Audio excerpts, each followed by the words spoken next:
di sini bersama kami, dan izinkan kami menyapa beliau dulu. Assalamualaikum Pak Ustaz. Assalamualaikum warahmatullahi wabarakatuh. Amin. Assalamualaikum Bang J. Waalaikumsalam Pak Tung. Bang J ini partner saya nih, partner saya nih. Para pemirsa dan sahabat beriman, Pak Ustadz, Bang J. Kali ini kita akan ngobrolin tentang satu penyakit yang banyak sekali dialami atau diderita oleh sahabat-sahabat kita, antara lain GERD. Tahu ya GERD ya? GERD apa namanya? Asam lambung ya. Banyak sekali orang yang mengeluh sakit asam lambung, bahkan dalam segala penyakit itu kalau diperiksakan ke dokter lambung gitu. Gitu. Kadang kalau GERD ini ada ciri yang khusus sampai mencekik leher. Perih ya. Kalau asam lambung kan kadang sakit melilit gitu kan. Betul. Ini sampai mencekik leher. Betul. Nah itu yang paling ditakuti itu, sampai menyebabkan kematian juga itu. Oh ya. Nah itu kita tanya guru kita nanti, Pak Ustadz. Sebenarnya GERD itu akhlak seperti apa sih yang harus diketahui itu Pak Ustadz, supaya nanti ya kita bisa mengambil hikmah dari penyakit yang namanya GERD itu Pak Ustadz. Ya, bismillahirrahmanirrahim. Assalamualaikum warahmatullahi wabarakatuh. Waalaikumsalam warahmatullahi wabarakatuh. Amin ya rabbal alamin. Alhamdulillah. Jadi GERD menurut ilmu kedokteran itu asam lambung yang tinggi, sehingga dari mulai lambung naik ke ulu hati, naik ke dada, tenggorok sampai nyekik, yang memang itu yang analisa teman-teman dokter ya. Tetapi barangkali saya memberikan pandangan lebih tajam istilahnya. Kalau umpamanya itu dari asam lambung, dari lambung naik kemudian sampai nyekik, mengunci, itu bukan berarti dari asam lambung, karena memang kalau menurut saya Allah itu membikin lambung dan asam yang ada pada lambung untuk menghancurkan makanan. Itu lambung itu dalam kondisi dia kebal dari asam yang ada di lambung, yang sudah diciptakan oleh Allah Ta'ala memang untuk menghancurkan makanan, membantu menghancurkan makanan istilahnya. Jadi menurut saya itu untuk menghancurkan makanan, mengurai vitamin, mengurai mineral sebenarnya itu. Kalau yang dimaksud teman-teman dokter itu adalah asam yang ada di lambung, boleh ya.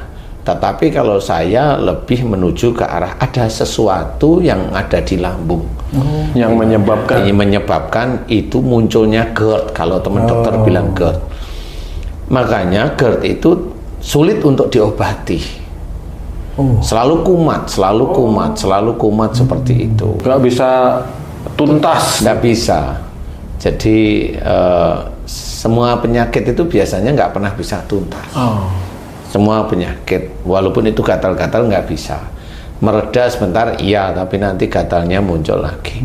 Pusing, iya, mereda pusingnya nanti akan muncul lagi. Jadi semua penyakit itu nggak bisa diselesaikan. Sebenarnya itu hanya kalau orang biasa, ini belum saya yang menjawab ya, ini orang biasa ya, keadaan normal manusia biasa itu dia harus selalu minum konsultasi obat, ya dengan dokter, kemudian dianjurkan minumnya obat apa. Itu yang sebenarnya sehari-hari yang terjadi pada seluruh manusia, muslim atau non muslim seperti itu. Nah, kalau saya memberikan gambaran dari sisi akhlak, kenapa GERD itu bisa muncul? Nah, GERD itu bisa muncul dari usia berapa? Kalau dia GERD itu muncul dari mulai usia dia remaja umpamanya,